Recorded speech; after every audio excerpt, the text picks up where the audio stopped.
The League of Women Voters Troy area is happy to welcome you to this candidates forum. I am Karen Fabian, Voter Service Chairperson for the League and tonight's moderator. This forum affords you the opportunity to meet the candidates running for Troy City Council. Their names will appear on the November 7th ballot along with 2 ballot proposals. You will be asked to vote for 3 candidates who are seeking a 4-year term on the City Council. As many of you know, the League of Women Voters is a national, nonpartisan organization which welcomes all persons of voting age as members. The League of Women Voters does not support or oppose any candidate or political party. It does take action in the public interest on particular issues after careful study and consideration by members. The League emphasizes the importance of individuals working together to achieve good government responsive to the needs of all persons. The governing body in Troy is the City Council, made up of 7 members: the mayor, Mayor Pro Tem, and the council. Members are represented through equal voting powers and dictate policy to management through resolution. The duties of the council include appointing administrative personnel, transacting city business, managing the city's financial operations, appointing members of the boards, protecting the welfare of the city and its inhabitants, and providing community leadership. Tonight we have all of the candidates running for 3 seats. The candidates are Kumar Giri, Mark Gunn, David Hamilton, Ellen Hoderick, Paul McCown, Ed Pennington, and Sunil Sivarama. The format for this candidates meeting has been established by the League of Women Voters Troy area. Each candidate will make an opening statement of 2 minutes. The timer, Kim, will signal with cards the time frame. At the end of the allotted time, the camera will pull to a long shot and the microphone will be turned off. We will begin opening statements with Mr. Giri.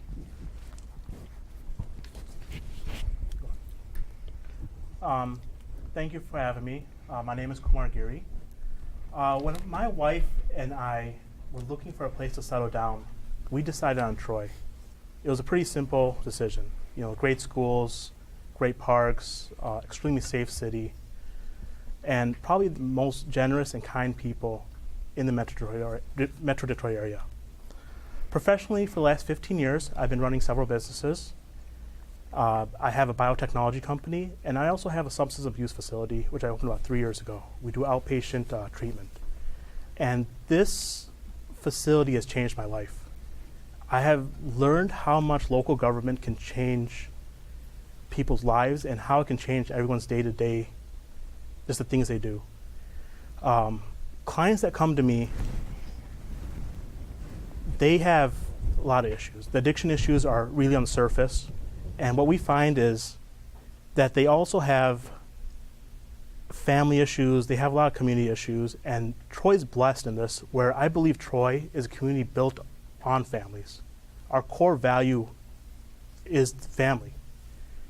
So when I look and think about the future of Troy, I look at the past and I see that we got to be such an amazing city because of our core value of family. So my whole goal is to keep families first. Thank you. Mr. Gunn. Thank you to the League of Women Voters for hosting this event. I believe not only gives an opportunity for the current people in the studio, but for the people at home to learn of the new candidates and opportunities that could maybe demonstrate a different way to vote on issues. I've been a Troy resident for 32 years. Owned 2 different homes here my primary residence. Been an entrepreneur pretty much from the time I was right out of college. Some of you may or may not have eaten at my Pasta to Go or my Riccardo's Pizza or Pasta.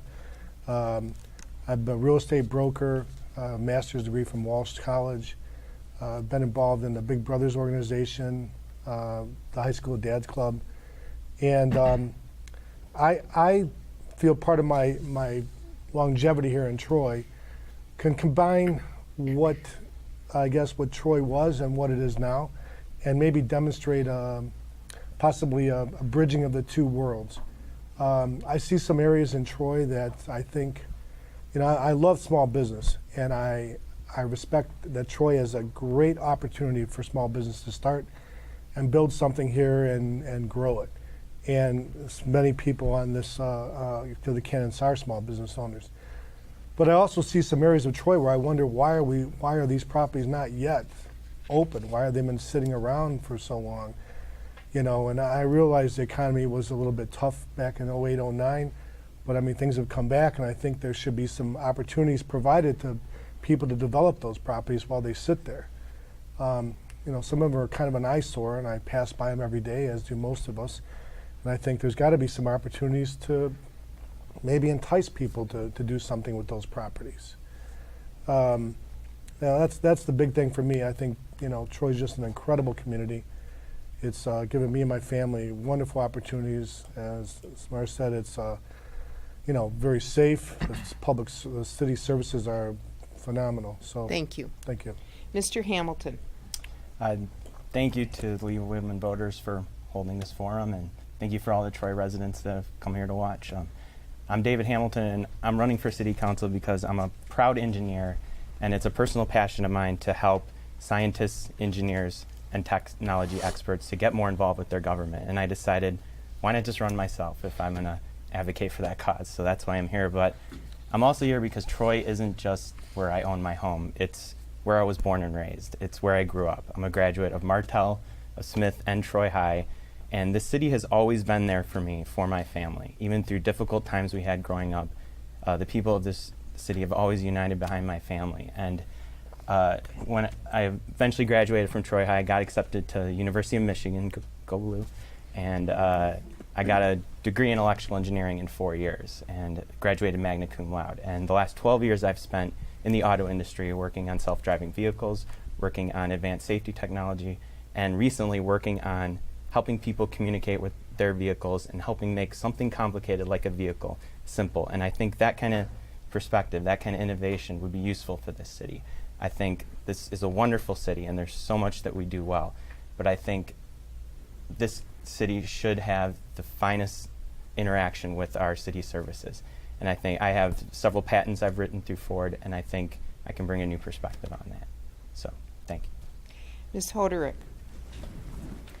Thank you to the League for hosting this, and for my fellow candidates. I'm humbled to sit here and hear the backgrounds of the folks coming forward, and its representative of Troy, the amazing residents we have here. This November 7th, I'm asking for your vote to re-elect me to Troy City Council. As a 28-year resident of Troy, I have a passion for this community. I care very much about it.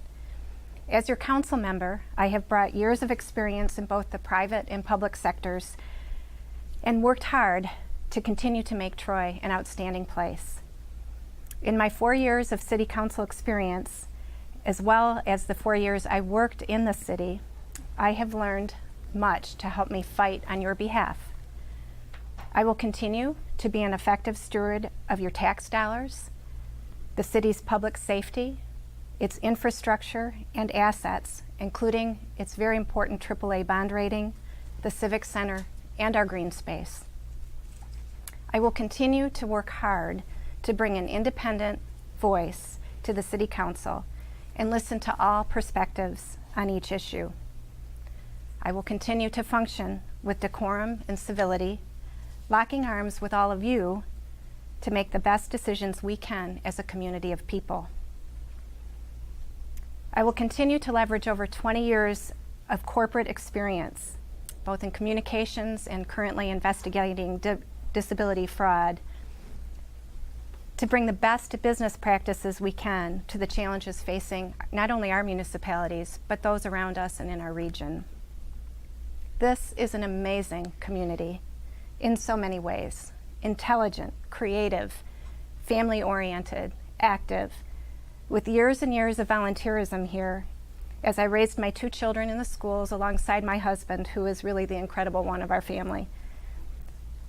I volunteered in the churches, and I've been following city issues, including the budget study sessions, since 2005. Thank you. Thank you. Mr. McCone. Thank you to the League of Women Voters for hosting this forum tonight. Thank you to my fellow candidates for coming to this forum tonight. And thank you to those of you who are at home watching. My name is Paul McCown, and I'm running to keep my seat on the Troy City Council. I have a wife, her name's Jacinta. We have 3 children, Paul Jr., who's 4.5, James, who's 2, and Rosie, who's 7 months old. And we chose to make Troy our home. I grew up here. I've lived here for 20 years. My wife is from Southern California, and people often ask me, how did you convince her to come to Michigan? When you look at what Troy has to offer as a place and as a city, it's not a very difficult argument to make. It's full of good people who care about each other and who work together to make good things happen. Professionally, I'm a chief financial officer at a company called DataSpeed, and we do self-driving test vehicles. We're the largest autonomous test vehicle fleet in the world. And I'm running to keep my seat on Troy City Council. I was appointed a year ago, and I've learned a great deal about how local government works. I've seen how agenda items are made. I've seen how the decision-making process works. And I've seen how a good council works well together to really solve problems, work through our disagreements, and really make good, sound policies. And it's something that I would like to continue to do. I feel that Troy has given me so much as a person. I wouldn't be who I am and where I am today if it weren't for the things that the city of Troy has given to me. So I'd like to leverage my experience in the professional world and continue bringing an independent, analytical mindset to the city council table. Mr. Pennington. I would like to thank the League of Women Voters for hosting this forum tonight. My name's Ed Pennington. I have a small business here in Troy, Pennington Collision. This spring we'll be celebrating 50 years in business. My family has, my wife and I moved to Troy 14 years ago to get our children into Troy schools, and it's been a great combination. I've been your city councilman for 5 years. It's been a great combination of work in the school system and city council. I coached football for 12 years. We've been on the board for Troy Athens Boosters, and we've donated to Troy baseball and Troy High and Troy Athens. So we celebrate the diversity of both schools and all the different cultures in Troy. I was appointed to city council 5 years ago when the mayor had been recalled. There was a division in council. There was three people on each side, and council was in a tailspin. I was contacted by one person on each side of the council, and they asked if I would consider helping out the city, knowing that I was an independent mind, an independent thinker, and an independent voter, and a businessman who had been around for a while. After some thought about it and talking to my wife, and she said, well, you're very busy, do you really want to put something else on your plate? And then I talked to my lawyer about it, and he said, you have a very good name in the city of Troy. Why in the world would you want to put that in jeopardy? But after talking to both of them and going against their advice, I decided to join city council because the city of Troy has been great to me and my family. Like I said, it's been a great run. We've had, my 5 years on council, we've had successes and we've had failures. We've had disagreements. Elle and I have been on council for 4 years together, and we don't always agree, but we at the end we shake hands and work it out. And it's been a great run. Thank you. Thank you. Mr. Severaman. Good evening. It's never easy to go last in the lineup of 7, but I'm Sunil Shivaraman, and I'm married. I've got 2 children in one of our public schools here. I'm here to make Troy a better tomorrow than what it is today. I really feel there's a lot of divisive politics that's being played out in the open. So my humble request to each and every one of you is evaluate me based on my characteristics and evaluate me based on my priorities. My characteristics are I volunteer a lot of time within the community for formal and informal committees. And my 3 top priorities, which I would like to talk about, is number 1, I want to ensure that we get good value for each and every one of your hard-earned money. This means I will fight for any tax increase, and I will try to find innovative ways of funding. The second one is to protect our environment. We have to protect the green space around us. Now, this doesn't mean that we stop development. Development brings us money, it brings us jobs. So I'm going to coin a term called green development. Develop the place in such a way that it's good for everybody, and let's do it openly. Let's talk about it, let's listen to the people, and let's develop it. Now, the third priority is one that's very, very close to my heart. Troy is a melting pot. 30% of the residents of Troy were born outside of the United States, which includes me. I'm here chasing my American dream, to be honest. The American dream is come here, get educated, find a decent job, and raise your family, and perhaps raise your grandkids. That's their choice, not mine, but still. So that is very dear and near to my heart. To me, I want to be a representative of every section of what Troy stands for. And I want to bring positive change by including everybody and bringing a collaborative change. So please join me in moving Troy forward together. Thank you. Thank you. Candidates will be answering written questions submitted by the audience. Questions submitted should be pertinent to the issues facing the current situation and future direction of the community. Members of the League will screen questions for duplication and appropriateness. All candidates will be given 1 minute to respond. I reserve the right to close discussion of one question and go on to the next. May I remind the audience that there will be no comments from the floor while candidates are answering their question. You will have an opportunity to speak to the candidates following the meeting. We will now begin the question and answer period. Our first question. Democracy is not a spectator sport. How important do you think it is to vote in local elections?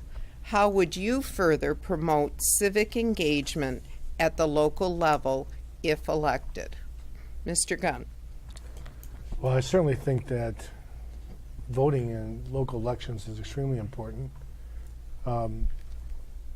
to enhance and to increase. I think that holding forums for non-voters to educate them on the process, educate them on the issues, possibly even starting at the high school level. I'm sure they have civic classes, government classes where this is discussed. I'd go in and maybe volunteer to offer to speak to local schools about the issues. Mr. Hamilton. It is incredibly important to me that you vote in every election. I voted in every single election in the last 5 years and almost every election since I've turned 18.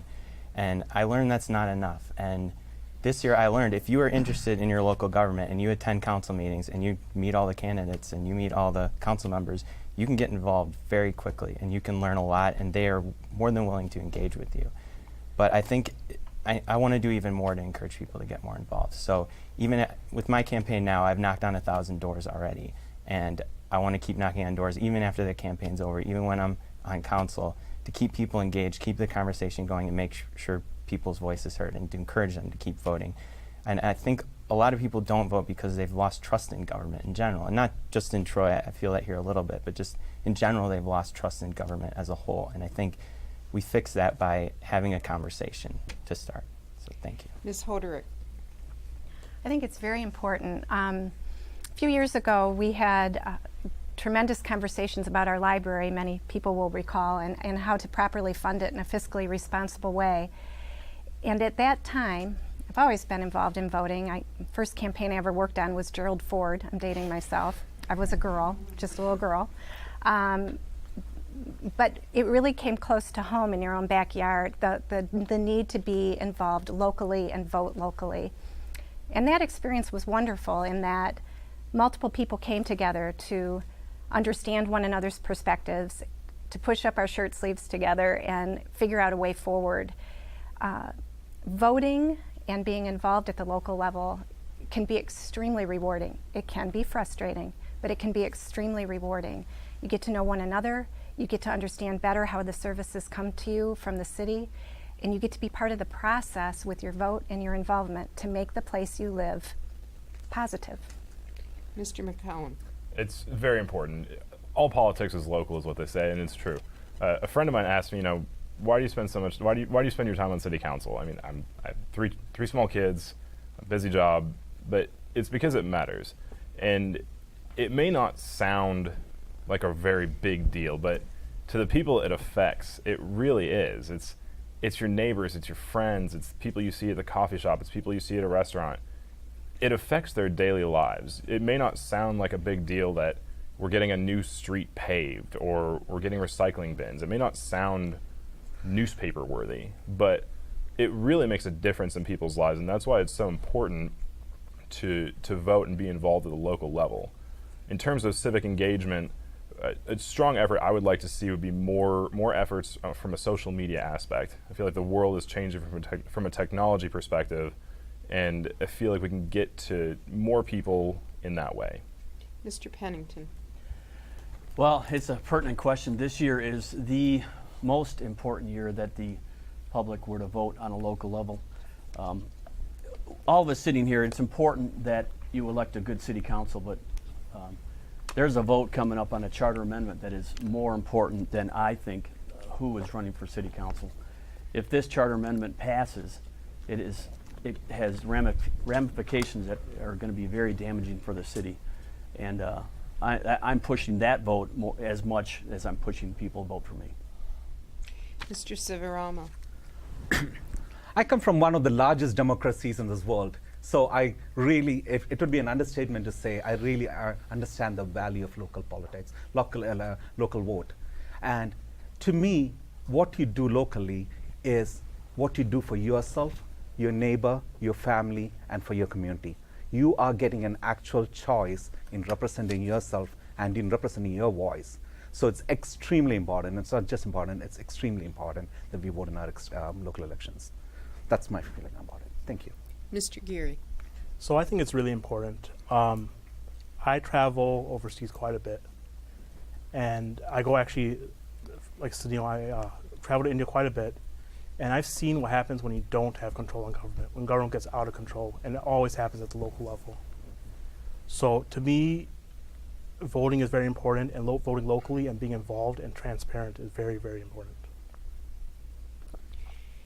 Our next question. Aside from maintaining the good government we have, what changes will you champion for the benefit of all citizens?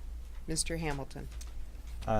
Number one is my history with innovation. I think there's a lot of ways we can innovate our city services, and a lot of what I've done throughout my career as an engineer.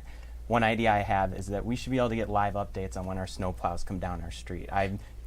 I did a similar program in a previous job I had for delivery trucks. I think we can implement that cheaply just using old smartphones and a few little programming hacks I could do. Number two is I would like to initiate a green space advisory board for the city of Troy. Our neighbors up in Rochester Hills, they have this green space advisory board which documents all the public and privately owned green space in the city, and they come up with solutions on how to preserve it, what to preserve, what's used, what isn't used, and find good reasons and give all the pros and cons of keeping that green space and come up with the conversation with the community. Ms. Hoderick. Ditto on the Green Space Advisory Board idea. I think that's an outstanding idea, and something that we're working toward already on council is to understand what our green space looks like, what our opportunities might be, and that's very important. I think also an area where we can always improve is in the area of communication.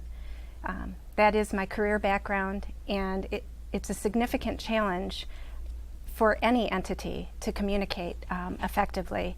And a lot of times I think some of the discourse gets raw and rough and tumbling in this city just because communication has not been where it could be to help people understand where we are on different topics. I think we could improve that tremendously. Mr. McCown.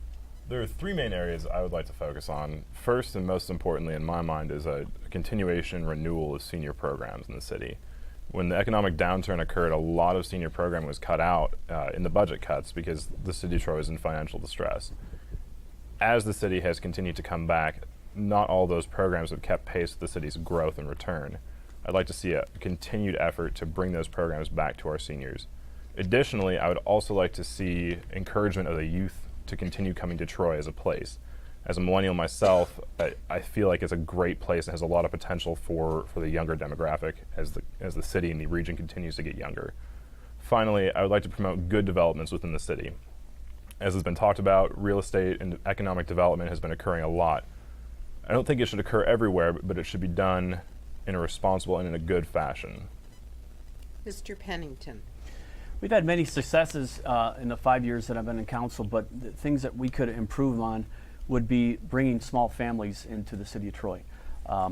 We have not done a very good job on that aspect, and I would work on that. The technology end, I agree. We need to probably improve our our technology, how we deal with situations where we interact with people on their issues. We probably improve with that. Mr. Sivarama. Hi. Other than my top three that I already talked to you about, the number one thing I would really like to do is, I'm a technocrat with 24 years of Ford experience. So I really want to understand, what do the people want? Is it growth? Is it vibrancy? Is it free space? Is it opt-in, opt-out? So let's, like most of the other candidates talked about, let's poll the audience. So let's poll our community and find out what is it, and let's rank it in the terms of top three things that the city of Troy wants. Now, let's sit down collaboratively with focus groups, with leaders of the community, and with the common citizens, and with administration, and come up with a solution. One important thing with the solution is it should be at zero cost. If not, let's find innovative ways of meeting that cost, of funding itself. That's what I would work on, and that's my commitment. Mr. Geary. So one thing I'd really like to improve is definitely technology. I think it's been said a couple of times. A lot of the technology is free now. It's easy to implement. We should really focus on that. And that leads me to transparency. Everything should be open, at least as open as possible. And the city should really work on that. Maybe even just knocking on doors, once a month. The whole city council just goes out and knocks on doors and talk to the community. Go out there and just tell them what's happening. And that alone would get people out to, be involved in other aspects of the community. Mr. Gunn. Well, I'm going to quadruple what everybody said about technology. There are literally apps out there where citizens can, just with an app, let somebody know about a building issue or a road issue or something that, may be a nuisance to them but not known to the community, despite the numerous calls that they may make. But the other thing that I'm, an advocate for is small business, and the numerous spots that we have still open that could be industrial, could be commercial, could be retail, that, I don't really have all the answers why they sit vacant for so many years, but they're kind of an eyesore on our main roads. And I'm a big advocate for trying to find solutions for that. Is the Big Beaver shuttle viable? Would you keep it if you were on council? Ms. Hoderick. We just had a very instructive study session on that, and a conversation where we ended with saying we haven't given it long enough to decide. The shuttle concept is being implemented, I believe, in a way that will not lend itself to being as successful as it could be. We have one trolley and then 3 essentially vans. I would like to push for 4 trolleys that create a reputational positive buzz and character on our Big Beaver corridor. I think if we went ahead and made that happen, they would become more viable because they would be part of our character, kind of like in Alexandria, Virginia, the trolleys there. We're working to make that successful, and I would like to continue trying to make it so. Mr. McCown. In answering this question, it's important to understand the steps in the process. We approved the trolley a little under a year ago, and since that time it was primarily designed to be kind of a test it out and see how it goes. And over the period of time, we've seen ridership increase steadily, a little bit slowly, more slowly than I would have hoped for, honestly. But it's important to understand where we were in the process. In order for this to really be viable and effective, the business community has to buy into it. And up until this point, until very recently, the city was still at a point of testing it out. Now the city has decided to continue moving forward with the trolley. I would like to see more interest in it from the business community, and I think with that, it should be a success. Mr. Pennington. As a trolley, like it was just stated, the trolley is in its infancy. And as the trolley becomes more well-known, many people still don't know about the trolley. And this is great that we're bringing it up. But whenever we hear positive and negative feedback about it, they love the trolley and they don't care for the small buses. So I'd like to piggyback on what Ellen said is if we could have all trolleys, they get a great response. But you have to give something time when you roll something out. And I think it will be successful once everybody's on board. The hours are limited right now, but there is an app. You can go on the app with the city and you can see where the trolleys, where they run and what the times are. Mr. Sivaraman. I definitely think the trolley was a great idea. Accolades to all of you there and the Tri-City Council. And I'll be very happy if it still continues, but with some minor modifications. Let me give you an example for that matter. One of my friends, he comes in to the ice rink to bring his kids around, and he comes in from Kansas.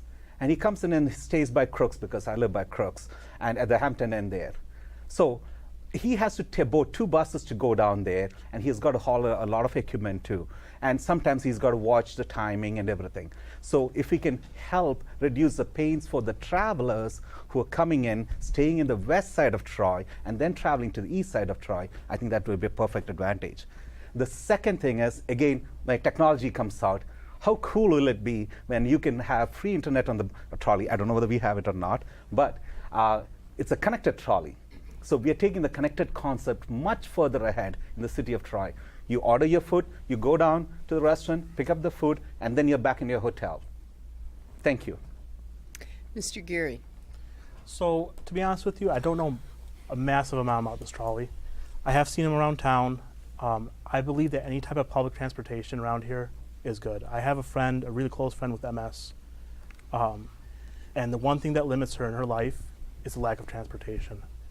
So what I know about the trolley system, I would probably expand to it. I actually agree with Ellen on this, where we would probably want to get more trolleys installed instead of buses, and make them more frequent, and maybe even expand the system out. Mr. Gunn. Yeah, I'm going to duplicate what he just said. I agree with I love the trolley idea. I think more trolleys versus the buses will be better. It would be, kind of be Troy's niche, known as the trolley community versus trolley and some buses, and maybe expand the territory as well. Mr. Hamilton. I'm a huge supporter of this. I want to do whatever we can to help our seniors and disabled folks in Troy. It's our seniors who made the city as great as it is. But I also think that another aim of this Big Beaver trolley was to help workers around the Big Beaver corridor get to go to lunch or to go shopping. My wife, hi Steph, she works at Kelly Services right on Big Beaver, and she's always concerned about the traffic and having to leave and park again. So I think we could set up programs where, as you mentioned, you can order your food and have public-private partnerships with the different restaurants in the area to use the trolley and give incentives to do that. I think that's a great opportunity. But also, it's another opportunity to advance our technology. Look at what Uber and Lyft do, where you can actively request a vehicle. We could do something similar with that.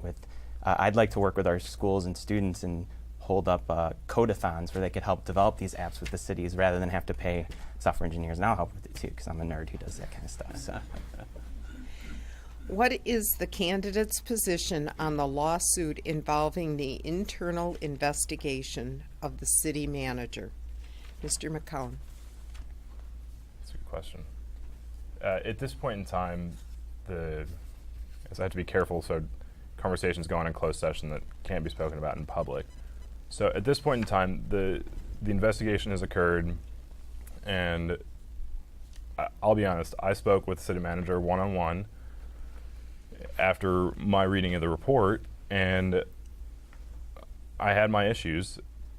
I asked the city manager my questions, and at this point in time, I feel that it's best for the city to move forward.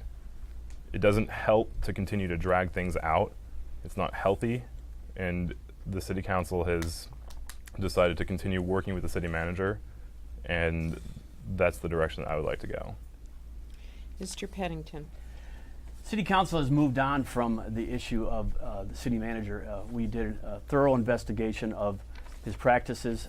They were found to be he did things differently when he worked in Saginaw as he did when he first started here, and it was our fault for probably not keeping a close enough eye as to what some of those practices were. We called him on it, and it's been a clean slate since then. We've all decided to move on from the issue, and we're not looking back. Mr. Sivaraman. I don't know all the details about the lawsuit because some of it is internal and private.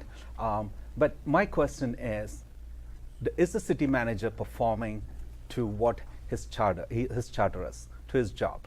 If that's the case, we need to move on. But by moving on, I don't mean to say that nobody's above the law either.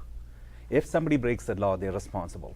But looks like our Troy City Council has already evaluated and vetted this person and also defined that he is performing his job right. So let's put that behind us. Let's move on. We need to get on. Mr. Geary. So this is almost an impossible question for somebody who isn't on city council. I don't know all the details. I've only, it's all hearsay for me. I've met the city manager. He seems pretty genuine. The work he's been doing is pretty good as far as I know. If there really is nothing to hide, maybe it might be in the best interest to just get this done with and release information. But once again, I don't have all the details, and I don't think anyone that's running as a non-incumbent would really have the details on that. Mr. Gunn. Well, I'm in agreement. I know what I've read, which is probably what everybody else is who's not on city council. I have spoken to a city council member. It seems like, as they described, that everything's been resolved. And if they feel he's doing his job now, I think we should trust their judgment. Mr. Hamilton. I've thought about this issue a lot, and I want to start by saying I think the city manager's done a great job. In fact, a couple weeks ago, me and my team found some racist graffiti on a bench in the Civic Center, and he showed up within 15 minutes to help fix that and get rid of it and sand it off. So I think he's done a great job, but I think to trust your government, transparency needs to be number one. Now, I don't know the details, and I'd have to really know the details on council, so I can't commit to what exactly we should do, but I lean towards transparency in government when I don't know the details. So, Ms. Hoderick. I think it is about transparency. And if you review a meeting last August, a city council meeting that's on record, I think my stance was made clear that evening. We are now in a go forward place. And we are at a place where we need to do what's best for the city and for serving our residents and our businesses. As a council, we have turned the page. That lawsuit continues, and quite frankly, we can't comment on a pending lawsuit as council members. But transparency is important. Trust in your local government is incredibly important. And we will continue to strive to heal and move forward because that is in the best interests of the city. Do you oppose the building of apartments 4 stories or higher in residential areas with 1- and 2-story single-family homes? Mr. Pennington. It depends where they're placed, but no, I do not oppose the building of apartments. Like my opening statement, when I said in my opening statement, we need to bring the millennials and the younger families back into the city. Housing is very expensive in Troy. My children, my daughter and her husband just moved back to Troy, but they found Troy's housing options very limited, and they ended up overspending on their home. So obviously it depends where it's placed.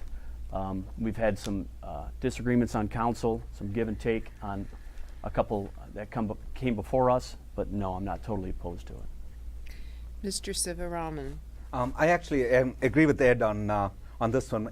It is all about placement. It's all about location.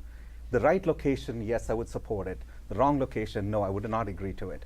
Especially if it's in a single neighborhood, single homes neighborhood, where kids run back and forth from elementary to middle to high school. That is probably not the best thing in the city. I'm sure we can always find different areas in the city. Again, I go back to, we have to protect the environment, so it's got to be an eco-friendly green development that does not take away any of our natural resources. Mr. Geary.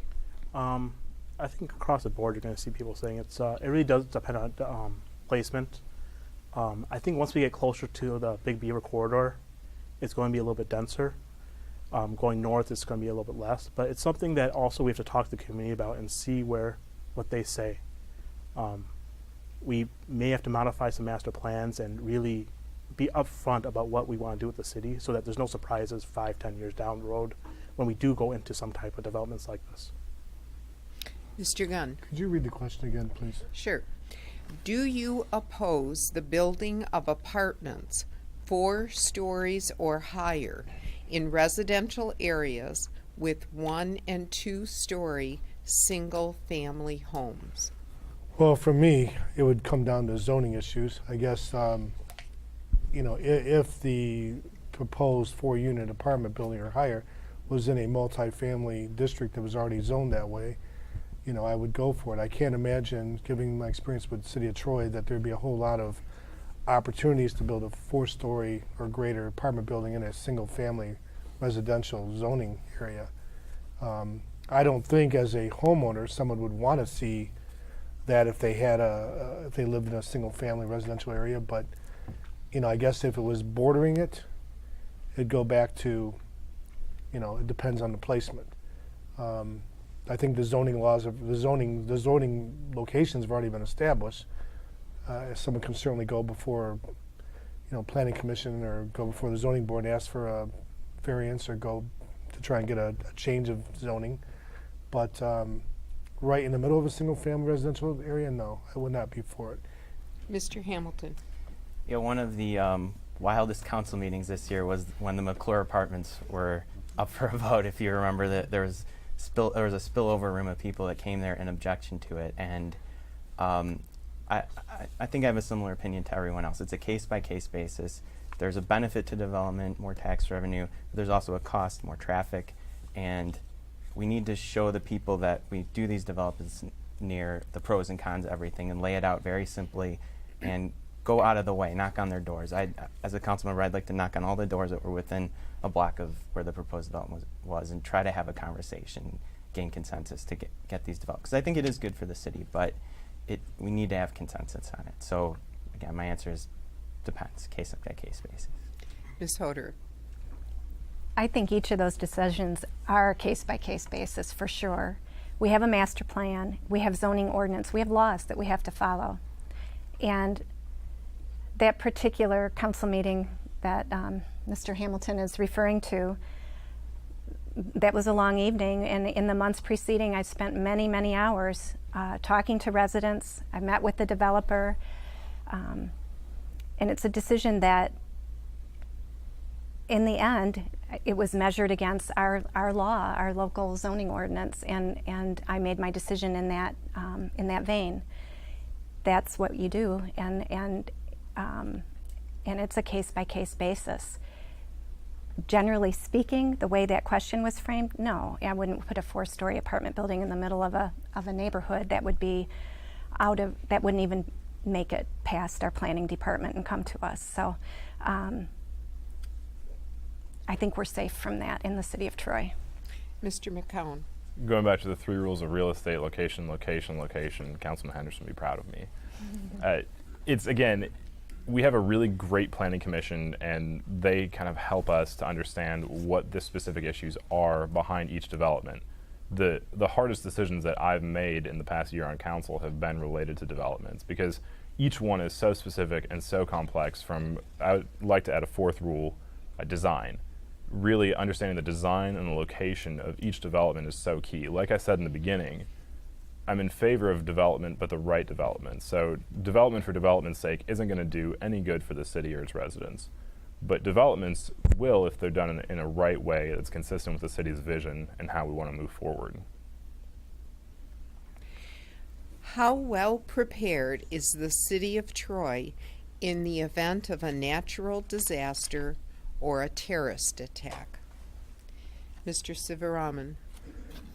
That's a good one. I believe the city officials, including our public safety officials, have thought about a well-thought plan which includes not only a disaster, natural disaster, but also a terrorist type of attack. Because we have seen drills happening all the time, we have seen disaster recovery scenarios happening all the time, and I, being an IT security personnel, have seen this happening in and outside our Oakland County. So I know our city is participating in a lot of these, and even the biohazardous attacks that happen. So I think our city is well prepared, and I think it is educating our citizens on what that action plan is. That is the next step that we need to do. Mr. Geary. As far as I know, we're pretty well, we're pretty much ready for it. We have an excellent police force, excellent fire department. Our city officials are brilliant, so I mean, I think they can take care of us. I think also we'd have to work with the county. I don't know if there's any partnerships in there right now, but it's definitely something, if I do get on council, I'd make sure are established. Mr. Gunn. This I can speak a little bit about. I know for sure our police department is very well trained in issues of this, but FEMA has, I'm on the Coast Guard Auxiliary, and my wife has been at Beaumont Hospital for 30 years, and she's a director, well, she's appointed by FEMA. So FEMA puts several people between hospitals and between military in position and trains them at their facility down in Mississippi. And so there are several people in the community that are trained, and if something happens, we're called to, we have our direction as what we're supposed to do, and be involved with city officials, police, fire, ambulance. So I would say within the city of Troy, there's probably a good 20 some people that are in that position already. Mr. Hamilton. The Troy Police Department and Troy Firefighter Department are some of the most well-trained departments in the entire country. I'm actually in the Troy Police Citizens Academy right now, which is a lot of fun. And yesterday I asked them about this, and they told me they have a lot of partnerships with the county, the state, and at the local level and with other communities nearby. One group is called Oak Tech, where the city of Troy would respond if nearby neighbors had an incident such as this too. And actually Sergeant Lehman on the police force is holding a class in about 2 weeks, and they're going to give a presentation at City Council on Monday about how prepared we are. And she even told me that if groups of 5 to 10 people want to meet with her and contact her, she'll hold the classes for you. And you can really learn. We are incredibly prepared for this kind of thing. Our police department's fantastic. Ms. Hoderick. What Mr. Hamilton said. If you have a chance to ever participate and attend the Citizens Police Academy, it really does educate you on how well prepared and outstanding our police department is, as well as our fire department. When I worked in the city some years ago, I worked in the Community Affairs Department, and I took countless calls from around the country from people looking to talk to our officials about how we do things, because we are known for being well prepared and for our best practices as a city, particularly in our public safety area. We do have tremendous partnerships with the county, all around the region. We are very well prepared. Mr. McGowan.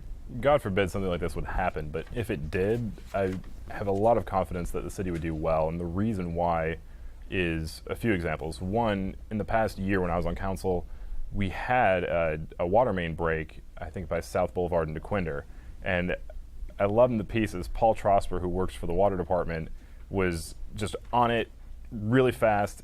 I knew what was going on. I was getting blown up in the middle of the night on my phone. I knew what was going on. Everything was taken care of. The city was in good hands. And similarly, probably about 6 months ago, I was driving on Wattles in Rochester, and I saw a vehicle fire start. And within several minutes, there were maybe 4 to 5 fire vehicles on site to put it out. Two of my closest friends are volunteer firefighters, and I know how hard they work, how well they're trained. And again, with the police department, they're great. The chief is fantastic. All the police officers we have are really great. We're really fortunate to have such quality staff here in the city. Mr. Pennington. I have a couple of good friends on the police force, and I know the chief pretty well. We are the safest city in Michigan 17 out of the last 20 years because we have quality personnel up and down the police department and the fire department. We have a volunteer fire department that saves the city millions and millions of dollars. And because of that, them being volunteers, we're able to have top-of-the-line equipment that other cities are very jealous of. We have a disaster response team, second to none. The bad guys know not to come to the city of Troy because they go elsewhere because they know that we have the best personnel. I have 8 questions from our participants regarding the ballot proposal. I'm hoping to ask 2 of them in the time that we have remaining. The first question is, what is your position on the charter amendment? Yes or no? And why? And we're going to start going in the other direction. So, Mr. McGowan. My position is no.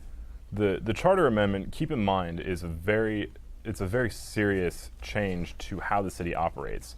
Keeping in mind what it states. It states that any property that's greater than 2 acres or greater cannot enter into a lease that's owned by the city, cannot enter a lease agreement or a sale with a private entity without a vote of the people. It's very important to understand that affects over 200 contracts throughout the city. And it makes managing those contracts nearly impossible. Ballot packets would be pages long.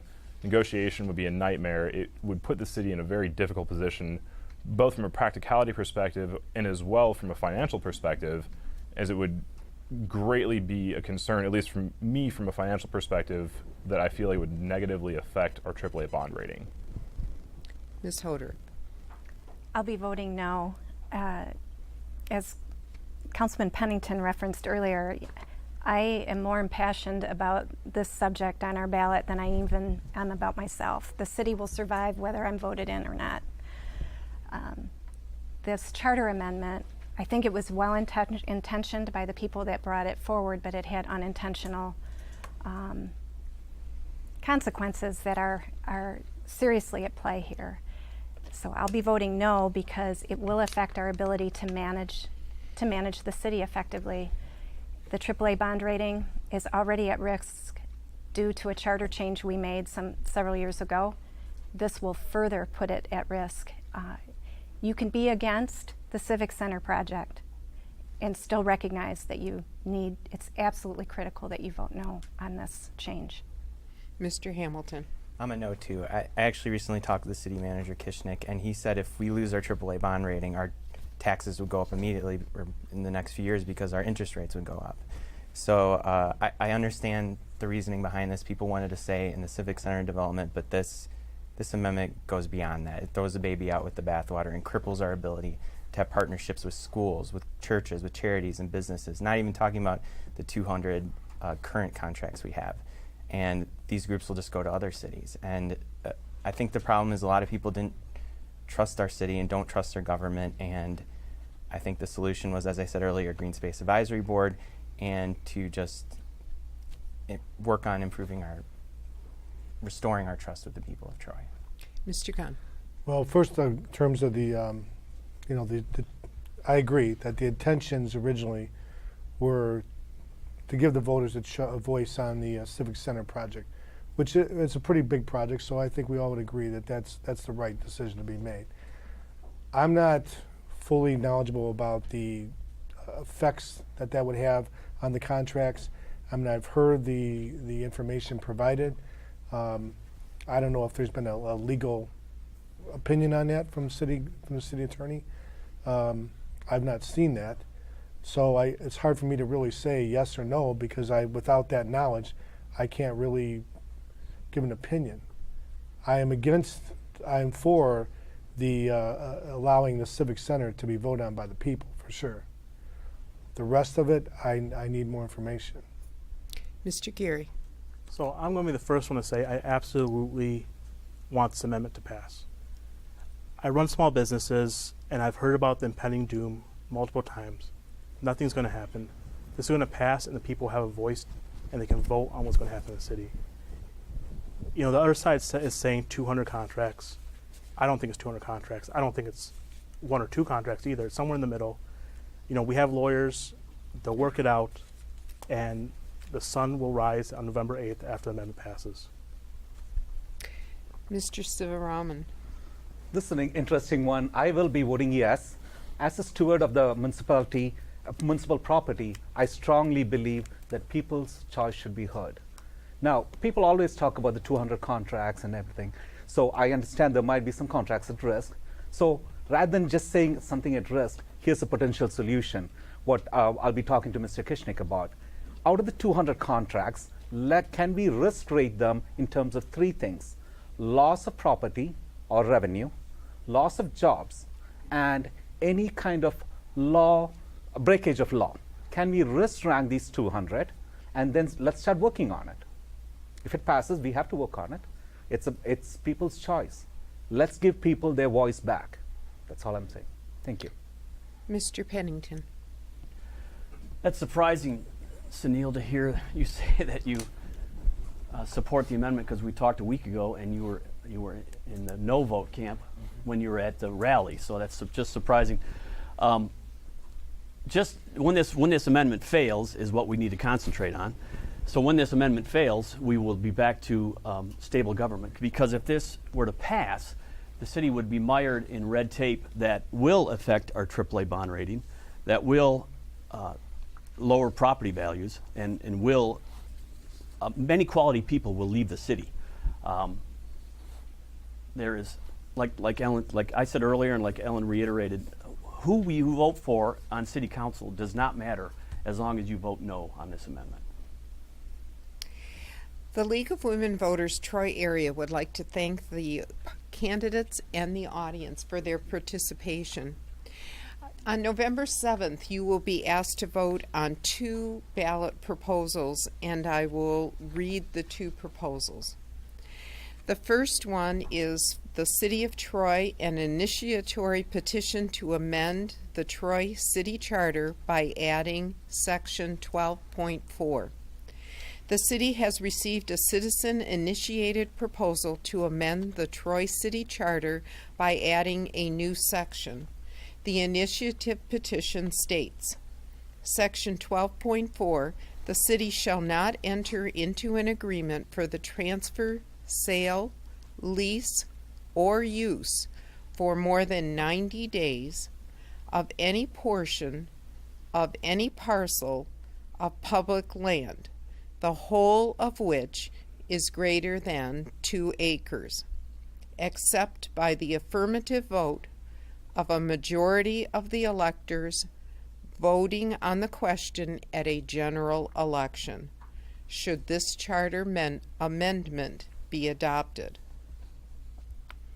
The second ballot proposal is from the Troy School District, the Building and Site Sinking Fund tax proposal.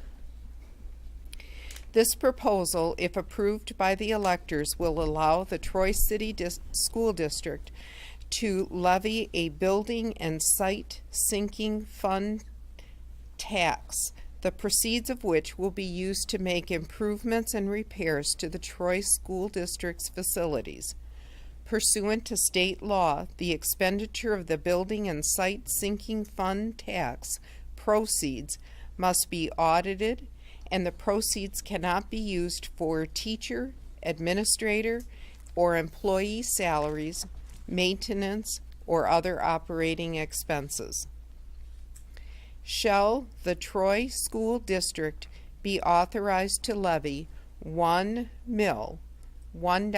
per $1,000 of taxable valuation for a period of 10 years from July 1st, 2018 through June 30th, 2028, to create a building and site sinking fund for the to be used for the purpose of the purchase of real estate for sites for and the construction or repair of school buildings, for school security improvements, or for the acquisition or upgrading of technology, and for other purposes to the extent permitted by law. This millage would provide estimated revenues to the Troy School District of approximately $3,745,257 during the 2018 calendar year, if approved and levied. Voters may find information about all candidates on the November 7th election by going to a new election information website. Vote 411 is a nonpartisan site that gives information about candidates and proposals. A voter's guide is available on the League website at www.lwvtroyarea.org. This forum will be rebroadcast on CMN TV, video on demand, and video streaming via the League of Women Voter Troy Area website. Please check your local listing for dates and times. And again, thank you for participating, and remember to vote on November 7th.